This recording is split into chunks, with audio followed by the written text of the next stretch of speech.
Safety week ప్రతి సంవత్సరం మార్చిలోన జరుపుకుంటాం 4 నుంచి 10 వరకు.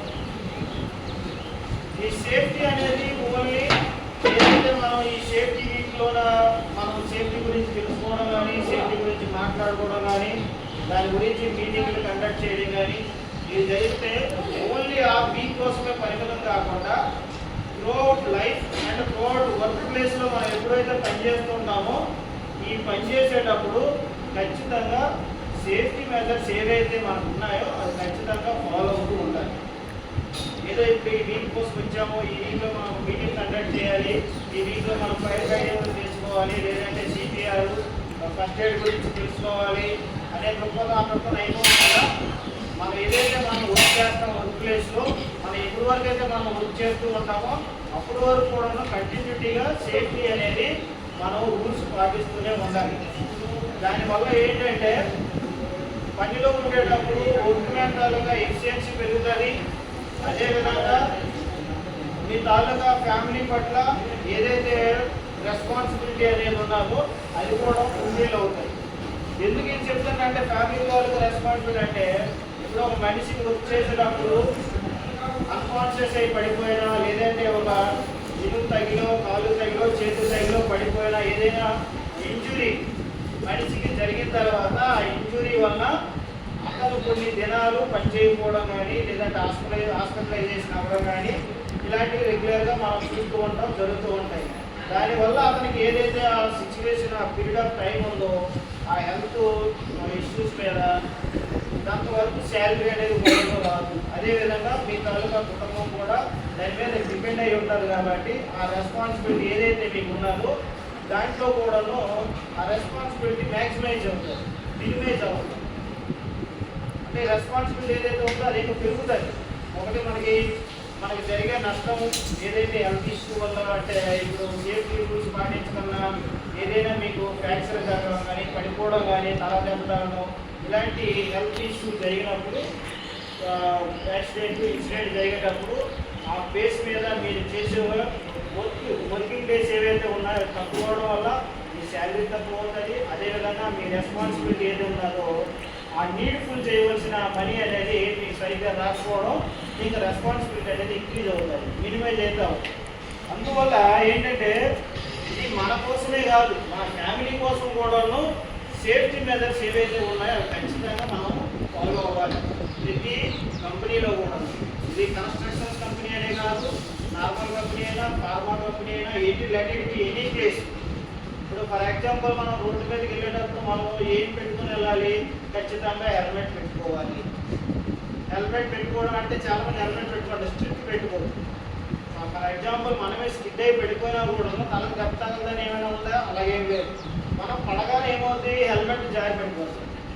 జారి పడిపోయిన తర్వాత ఏమన్నా అక్కడ రాయల్లో రక్కు ఏదో కోసం ఏదైనా సరే మీ తలకు గాయం తగలవచ్చు. దానివల్ల ఏదైనా ఇంజురీ, ఏదైనా డ్యామేజ్ జరుగుతుంది.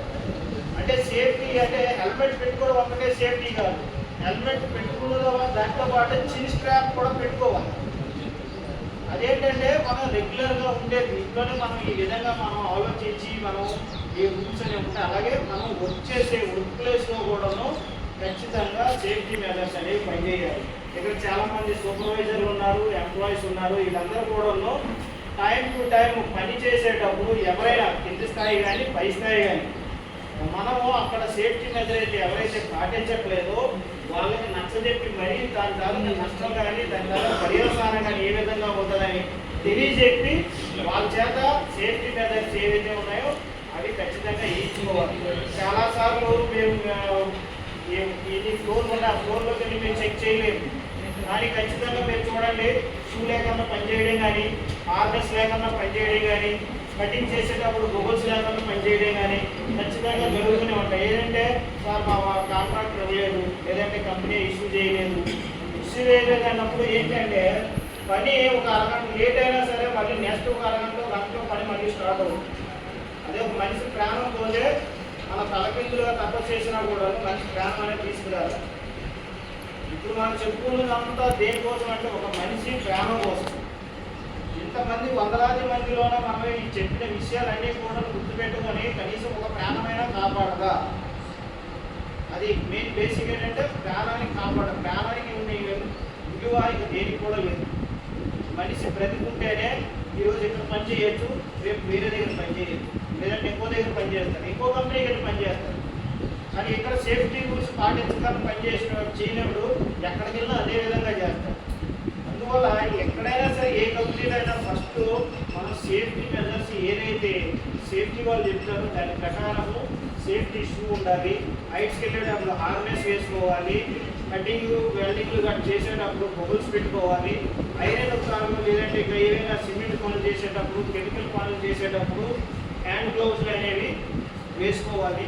అదేవిధంగా ఎలక్ట్రికల్ ఎక్విప్మెంట్ మీద వర్క్ చేసుకున్నప్పుడు ఖచ్చితంగా రబ్బర్ షూస్ వేసుకోవాలి, అదేవిధంగా గ్లౌజ్లు అనేవి వేసుకోవాలి. సో ప్రాపర్ రూల్స్ ప్రకారంగా అనుకుంటే ఏ మనిషి కూడాను ఎప్పుడు కూడాను హాని అనేది జరగదు. అదేంటంటే నియర్ మిస్ అంటాం. ఏదైనా సరే ఒక దగ్గర ఒక యాక్సిడెంట్ జరగబోతున్నది, అది మనం తెలుసుకోలేము. జరిగిన తర్వాత దాన్ని ఏమంటారు? యాక్సిడెంట్ జరగక ముందు మనం దాన్ని చేయడాన్ని నియర్ మిస్ అంటాం. చాలా దగ్గర ఈ నియర్ మిస్ అనేది రెగ్యులర్గా మనం చేస్తున్న వర్క్లో జరుగుతున్నాయి. ఈ కలెక్టివ్లీ నియర్ మిస్ అయితే ఏదైతే జరుగుతుందో అది ఇండికేట్ ఏం చేస్తుంది? ఒక కంపెనీలోన ఒక యాక్సిడెంట్కి కానీ ఒక ఇన్సిడెంట్కి కానీ దారి చూపుతారు. ఇప్పుడు ఒకసారి ఇన్సిడెంట్ కానీ యాక్సిడెంట్ జరిగింది అంటే అది అచానక్గా అంటే సడన్గా జరిగే విషయం అయితే కాదు. కలెక్టివ్లీ స్మాల్ మిస్టేక్స్ అన్నమాట. అన్నీ ఎంతోమంది చిన్న తప్పు ఇంజనీరింగ్ మర్చిపోయి వెళ్ళిపోయారు. స్విచ్ ఆన్ చేసి ఆపకుండా నేను మర్చిపోయి వెళ్ళిపోయాను. ఈరోజు ఒకరు మర్చిపోయారు, ఒకరు 2 రోజుల తర్వాత మళ్ళీ 2 మర్చిపోయారు. ఇలాగ నేను మర్చిపోయాను, ఇంకొకరు మర్చిపోయారు. ఆ విధంగా జరగడం వల్ల ఏమవుతుంది? షార్ట్ సర్క్యూట్ అనేది జరుగుతూ ఉంటాయి. అయితే ఇలాంటివి అనమాట. కలెక్టివ్లీ ఏదైతే మనము మిస్ అవుతామో అది కలెక్టివ్లీ ఏర్పడినప్పుడే అది ఒక మేజర్ యాక్సిడెంట్ కానీ మేజర్ ఇన్సిడెంట్ కానీ జరుగుతుంది. అవన్నీ జరగకుండా ఉండాలి అంటే మనం ఖచ్చితంగా సేఫ్టీ రూల్స్ రెగ్యులేషన్స్ అనేవి ఏదైతే కంపెనీ పరంగా మీకు ఇండస్ట్రియల్ పరంగా ఇవ్వడం జరిగిందో దాన్ని మెథడ్స్ అనేది ఖచ్చితంగా మనం ఫాలో అవ్వాలి. ఫర్ ఎగ్జాంపుల్ మనం ఒక సేఫ్టీ హార్నెస్ చేసుకుంటాం. ఎంత హైట్లో ఉంటే మనం సేఫ్టీ హార్నెస్ చేసుకోవాలి?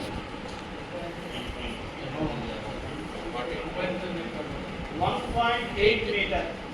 1.8 మీటర్ హైట్ దాటిన తర్వాత ఖచ్చితంగా సేఫ్టీ హార్నెస్ అనేది పెట్టుకొని మనం పనిచేయించాలి. ఇప్పుడు ఒక రూమ్లో చేస్తామంటే ఓకే కాదన్న, కానీ ఓపెన్ స్పేస్ హైట్స్ ఉన్నాయి, హైట్స్లో చాలా వర్క్స్ జరుగుతూ ఉంటాయి. అలాగే డెప్త్లోకి వెళ్ళేటప్పుడు కన్ఫైన్డ్ స్పేస్లోకి వెళ్ళేటప్పుడు కానీ అక్కడ అది అంటే ఎక్కువగా యూజ్ లేని ప్లేసెస్లోకి వెళ్ళేటప్పుడు కూడాను మనం ఏ విధంగా మాస్కా కానీ ఎల్సా కానీ ఇలాంటివి అన్నమాట మనం వేరింగ్ చేసుకొని మనం లోపలికి వెళ్ళాలనేది జరుగుతుంది. టార్చ్ లైట్ ఉండాలి, మాస్కా ఉండాలి. ఎందుకంటే చాలా కన్ఫైన్డ్ స్పేసెస్లోన ఇలాంటి ఏంటంటే ఫాల్స్ గ్యాస్ అనేవి ఫార్మేషన్ అవుతూ ఉంటాయి. ఫర్ ఎగ్జాంపుల్ ఒక రూమ్ అనేది బిల్డింగ్లు కడుతున్నాం, ఒక రూమ్ మనం రెగ్యులర్గా లాక్ చేసి ఉంచాం. ఒక 6 months తర్వాత మీరు ఓపెన్ చేసి చూడండి, దాంట్లో ఎంత డస్ట్ ఉంటుంది, ఫాల్స్ గ్యాస్ ఏర్పడుతుంది. దాంట్లో పెయింట్స్ పెట్టాము లేదా ఇంకా వేరే వస్తువులు పెట్టాము, దానివల్ల ఫాల్స్ గ్యాస్ అనేది రిలీజ్ అవుతూనే ఉంటుంది. అది సడన్గా మనం ఓపెన్ చేయడం వల్ల ఏమవుతుంది? మనం లోపలికి వెళ్ళగానే మనకి లేదంటే బేవస్తులు అంటే ఏమంటారు దాన్ని హిందీలో, ఇంగ్లీష్ మీద అన్కాన్షియస్ అంటారు, హిందీలోనే చక్కెర ఆతాయి, నెయ్యి పోతారా చక్కెర ఆతాయి.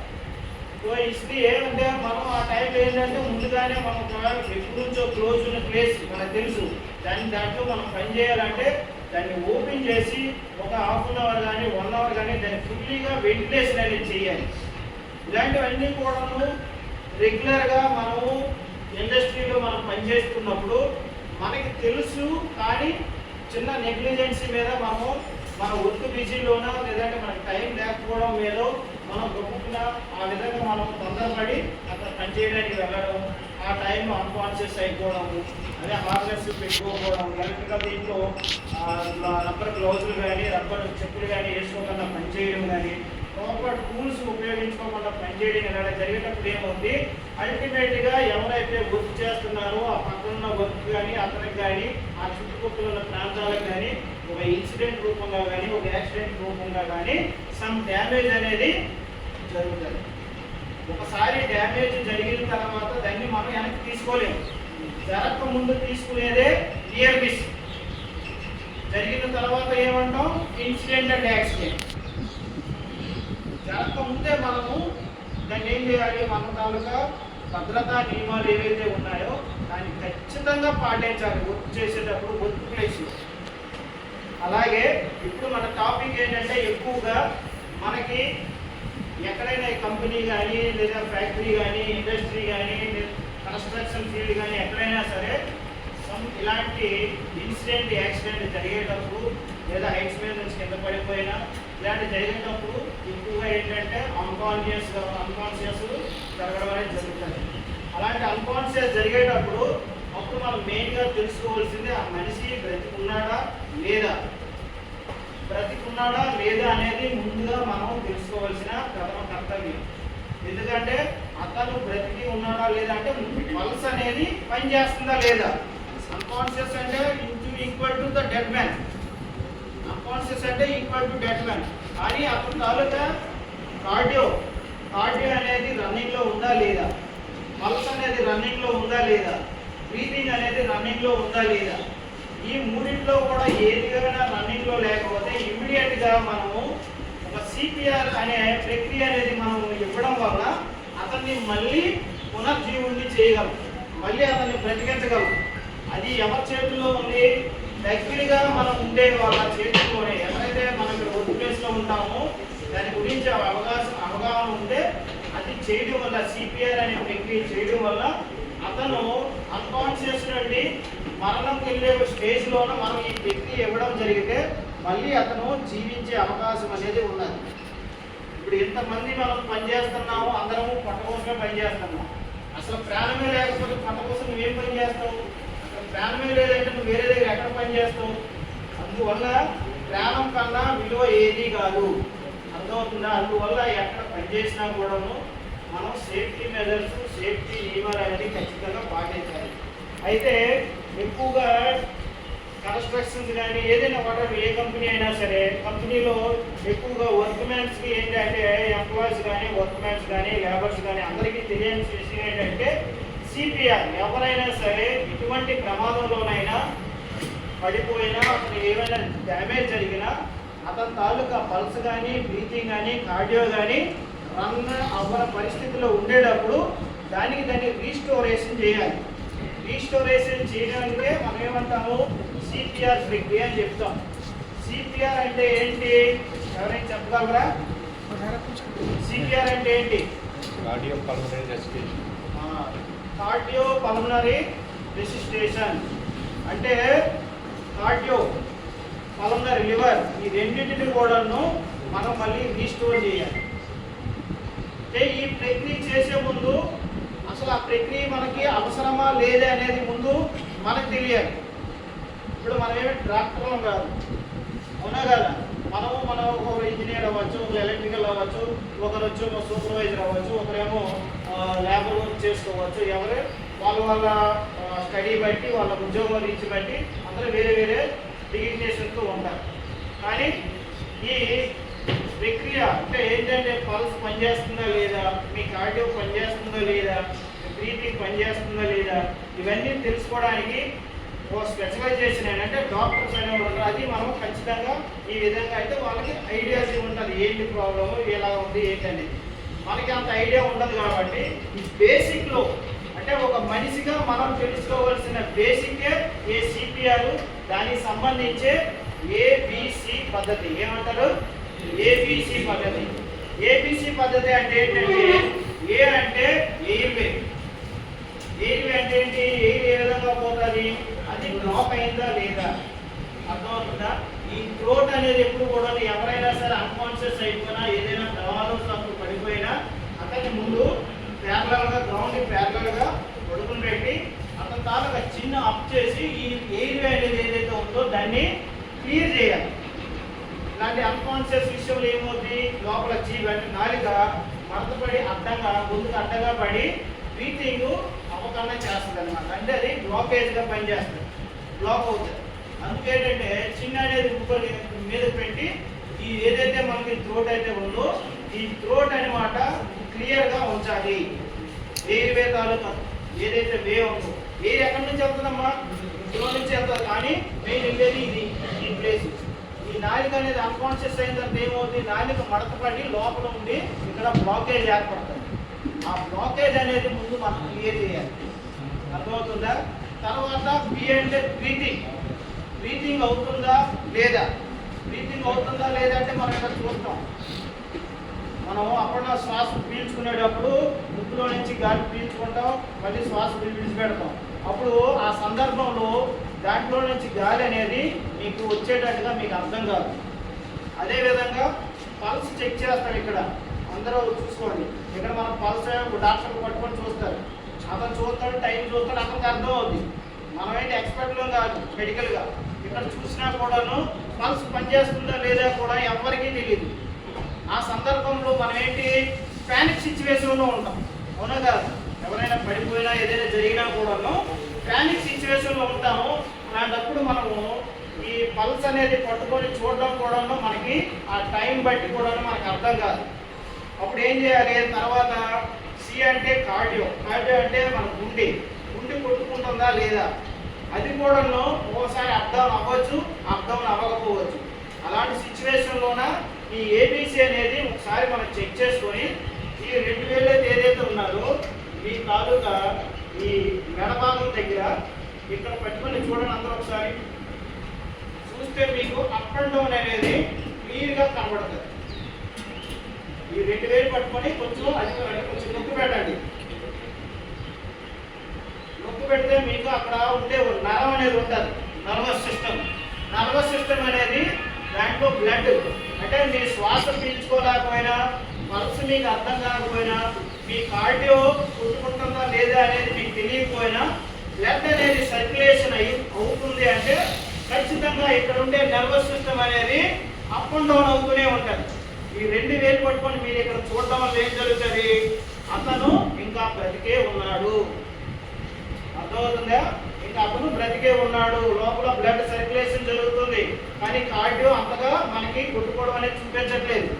కార్డియో మనకు హార్ట్ నిమిషానికి ఎన్ని నిమిషాలు కొట్టుకోవాలమ్మా, 72 సార్లు. అది 72 సార్లు ఆ టైంలో కొట్టుకోదు.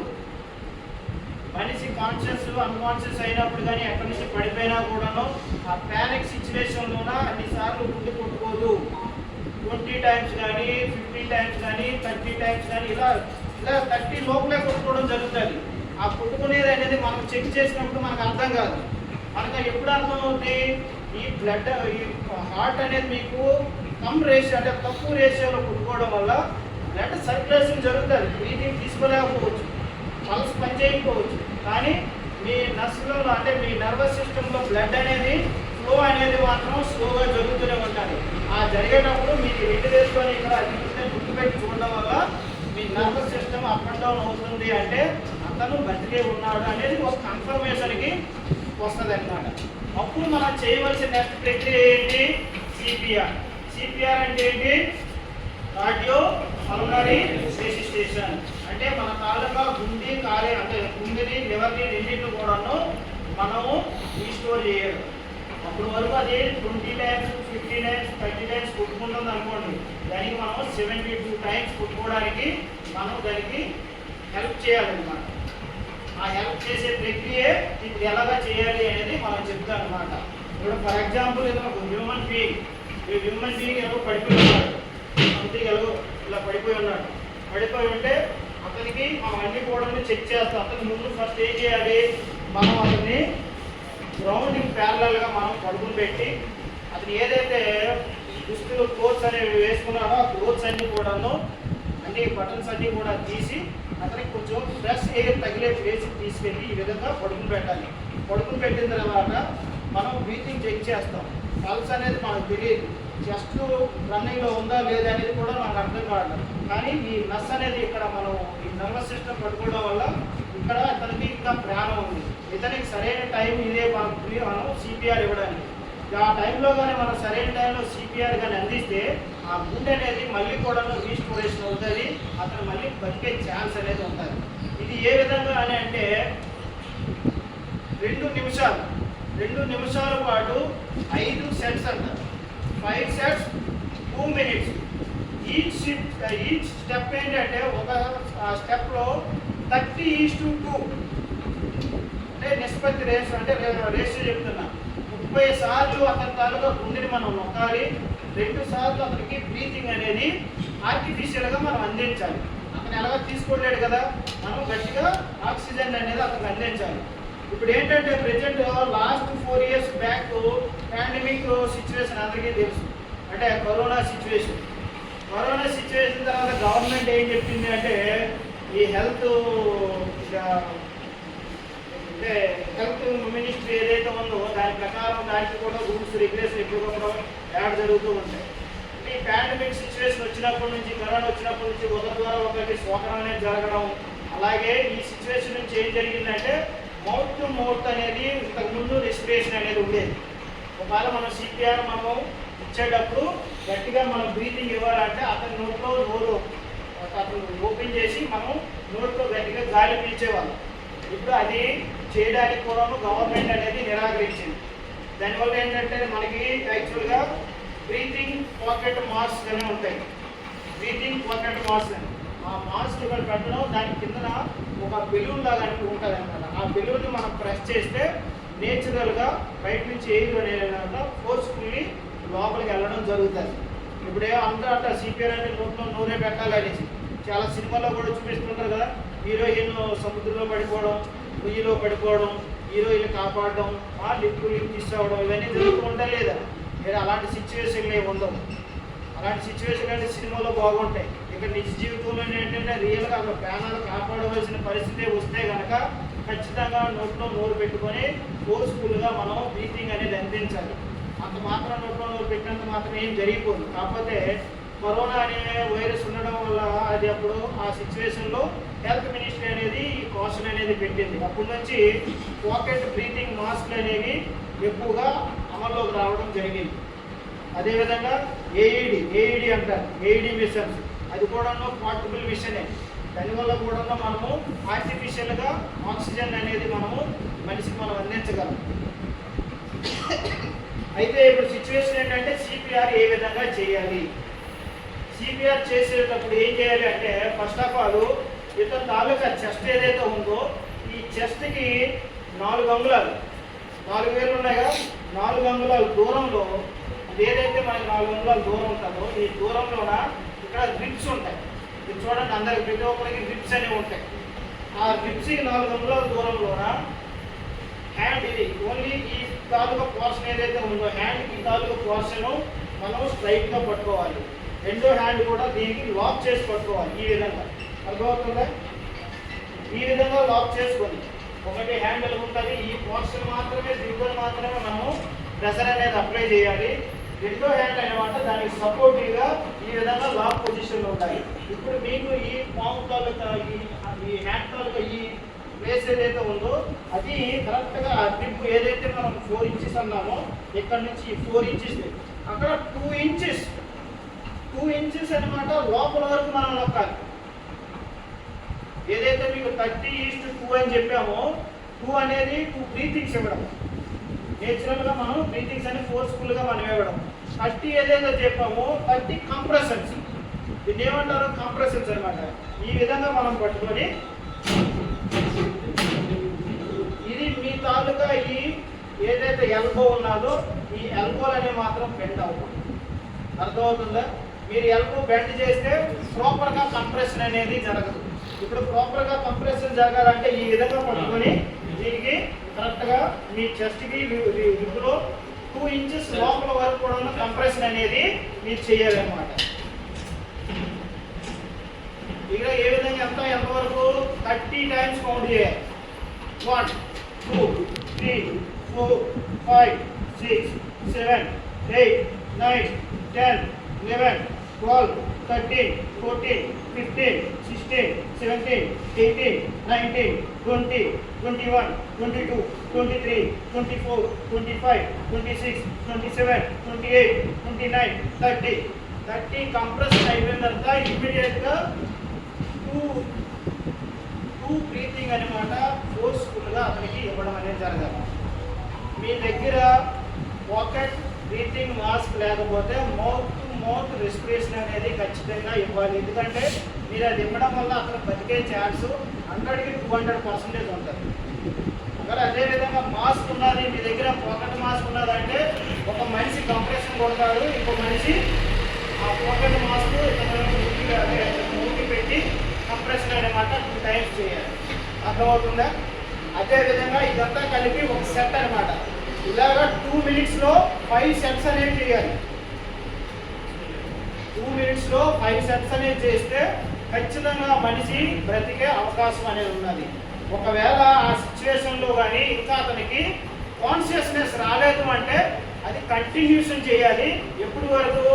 మీకు నెక్స్ట్ మెడికల్ అసిస్టెంట్ కానీ మెడికల్ టీమ్ కానీ వచ్చి మీకు టేక్ ఓవర్ చేసినంత వరకు, అప్పటి వరకు మీరు అది కంటిన్యూషన్ చేయాలి. ఈ ప్రక్రియ అంతా కూడాను సిపిఆర్ అంటే ప్రతి ఒక్కరికి కూడాను ఏ సైట్లోనైనా, ఏ వర్క్ ప్లేస్లో అయినా సరే, ఆఫీస్లోనైనా సరే, ఎవరున్నా కూడాను ఈ ప్రక్రియ అనేది ఖచ్చితంగా తెలియాలి, చెయ్యాలి. అర్థమవుతుందా? మనము ఏంటంటే మనిషికి మనిషే సహాయం చేసుకోవాలి. ఒక మిషన్ లేదా ఇంకేదో వచ్చి సహాయం చేయదు. ఒక మిషన్ వచ్చి మీకు ఏం సహాయం చేయదు. ఈ కంప్రెషన్ ఇవ్వాల్సింది మనిషి, మౌత్ టు మౌత్ రెస్పిరేషన్ ఇవ్వాల్సింది మనిషి. ఒక మనిషికి ప్రాణం కాపాడడానికి ఈ ప్రక్రియ అనేది ప్రతి చోట కూడా అవసరం, ప్రతి ఒక్కరు కూడా తెలియాల్సింది. అదేవిధంగా ఇది సిపిఆర్. అదేవిధంగా ఫస్ట్ ఎయిడ్ బాక్స్ చాలా దగ్గరలో వర్క్ ప్లేస్లో మనం ఏం చేస్తాము, ఫస్ట్ ఎయిడ్ బాక్స్లో మనకు అవసరం వచ్చినప్పుడు అవి యూజ్ చేయడము, మళ్ళీ రీఫిల్ అనేది మనం యూజ్ చేసామంటే దానికోసం మనం చెప్పాలి. ఈ టైంలో మనకి ఇది జరిగింది, నేను ఇక్కడ యూజ్ చేశాను, ఈ మెటీరియల్ ఫస్ట్ ఎయిడ్ బాక్స్లో అది అయిపోయింది, దాన్ని రీప్లేస్ చేయండి అనేది ఒక ప్రక్రియ కూడా మనం చెప్పాలి. మనకి సరైన టైంలోన ఎవరికైనా యాక్సిడెంట్ జరిగిన చిన్న ఇది జరిగినా కూడాను ఆ టైంలో ఆ మెటీరియల్ అనేది ఉపయోగపడుతుంది. బ్యాండేజ్ కానీ, టించన్ కానీ, లేదంటే ఆయింట్మెంట్ కానీ, ప్లాస్టర్స్ కానీ, కాటన్ కానీ, ఇవన్నీ కూడాను ఫస్ట్ ఎయిడ్ బాక్స్లో ఉంటాయి. అవి వచ్చేమో ఎప్పుడైనా ఎవరైనా వాడినా కూడాను మళ్ళీ దాన్ని రీప్లేస్ చేసే విధానం కూడాను, దానికోసం ఎవరైతే కన్సర్న్ డిపార్ట్మెంట్ ఉండదో వాళ్ళు చెప్పి, సార్ ఈ మెటీరియల్ ఇక్కడ మీరు తీసాము, ఈ మెటీరియల్ అయిపోయింది. ఎందుకంటే మరి మనం చెప్పి మళ్ళీ ఫిలప్ చేయడం వల్ల ఏం జరుగుతుంది, నెక్స్ట్ వాళ్ళకి అది ఉపయోగపడుతుంది. లేదు ఆ టైంలో మనం చెప్పామంటే ఆ టైంలో కాంట్రాక్ట్ కట్టవలసి ఉన్నది, లేదంటే బ్యాండేజ్ కట్టవలసి ఉంది, బ్యాండేజ్ కోసం ఎక్కడికి పోయాలి, ఇతర లోపల ఏమవుతుంది, బ్లీడింగ్ అనేది కంటిన్యూషన్ అవుతుంది. అర్థమవుతుందా? ఇదే అనమాట మీకు ఫస్ట్ టైంలో మెయిన్గా తెలుసుకోవాల్సిన ప్రక్రియ సిపిఆర్. అందరికీ అర్థమైంది అనుకుంటా. మీకు ముందు ఎవరికైనా ఏదైనా ఇలాంటి సిచ్యువేషన్ జరిగితే మనం చేయడానికి ముందుకెళ్తామా, వెనక్కి వెళ్తామా? ముందుకే వెళ్ళాలి. ప్రతి మనిషి తాలూకా ప్రాణం అనేది చాలా విలువైనది. దాన్ని కాపాడే ప్రయత్నంలో మనం ముందుండడం అనేది అది ఇంకా మంచి విషయం. ఓకేనా?